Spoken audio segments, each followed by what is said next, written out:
గోదావరి కృష్ణా నదులను అనుసంధానిస్తూ ఏలూరు జిల్లా పోలవరం సమీపంలో నిర్మాణంలో ఉన్న బహుళార్థ సాధక నీటిపారుదల పథకం విశాఖపట్నం, ఉభయ గోదావరి, కృష్ణా జిల్లాల్లోని మెట్ట ప్రాంతాలకు సాగునీటిని అందించేందుకు ఆంధ్రప్రదేశ్ రాష్ట్ర ప్రభుత్వం చేపట్టిన ఈ పథకాన్ని జాతీయ ప్రాజెక్టుగా కేంద్ర ప్రభుత్వం గుర్తించింది. మొదట్లో రామపాత సాగర్గా పిలువబడిన ఈ పథకాన్ని ప్రస్తుతం పోలవరం సాగునీటి ప్రాజెక్టు అనే పేరుతో వ్యవహరిస్తున్నారు. పోలవరం జలాశయం ఆంధ్రప్రదేశ్తో పాటు ఛత్తీస్గఢ్, ఒరిస్సాల్లో కూడా విస్తరించి ఉంటుంది.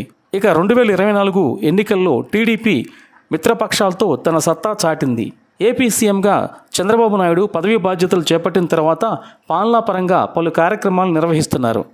ఈ క్రమంలో నేడు సీఎం తొలి పర్యటన కొనసాగుతుంది. ముఖ్యమంత్రిగా తొలిసారి ఆయన పోలవరం ప్రాజెక్టును సందర్శించారు. జూన్ 17, 2024 ఉదయం 11 గంటలకు ఉండవల్లిలోని తన నివాసం నుంచి బయలుదేరి ప్రాజెక్టు వద్దకు చేరుకున్నారు సీఎం. పోలవరం ప్రాజెక్టు వద్దకు వస్తూ హెలికాప్టర్ నుంచి స్పిల్వే సహా వివిధ ప్రాంతాలను వీక్షించారు. ప్రాజెక్టు సమీపంలో ఏర్పాటు చేసిన హెలీప్యాడ్ వద్ద మంత్రులు నిమ్మల రామానాయుడు, కొలుసు పార్థసారథితో పాటు ఎమ్మెల్యేలు, టీడీపీ ముఖ్య నేతలు చంద్రబాబుకు ఘన స్వాగతం పలికారు. అనంతరం ప్రాజెక్టు పనులను ఆయన పరిశీలించారు. Spillway, coffer dam, diaphragm wall పనుల పురోగతిపై అధికారులను ఆరా తీశారు.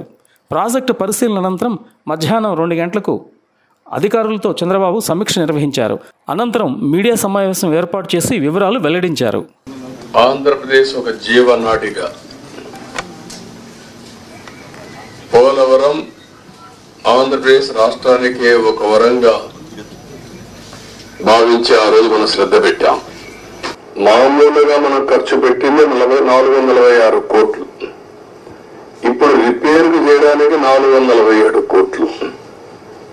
ఓకే, మొత్తం దాని అప్పటికి కూడా గ్యారంటీ లేదు. ఈ డయాఫామ్ వాల్ ఈ ప్యారల్గా 447 కోట్లు ఖర్చు పెడితే మిగిలిన భాగం అంతా పర్ఫెక్ట్ గా ఉంది, ఇంక ఇబ్బంది లేదు అనే పరిస్థితి లేదు. కాదు, మొత్తం డయాఫామ్ వాల్ ప్యానల్ గా కట్టాలంటే 990 కోట్లు. ఇది ఒక భాగం. కాఫర్ డ్యామ్, పైన కాఫర్ డ్యామ్ ఉంది, కిందన కాఫర్ డ్యామ్ ఉంది. 550 కోట్ల రూపాయలతో పైన ఒక 250 కోట్లతో కిందన కాఫర్ డ్యామ్ 2 కట్టారు.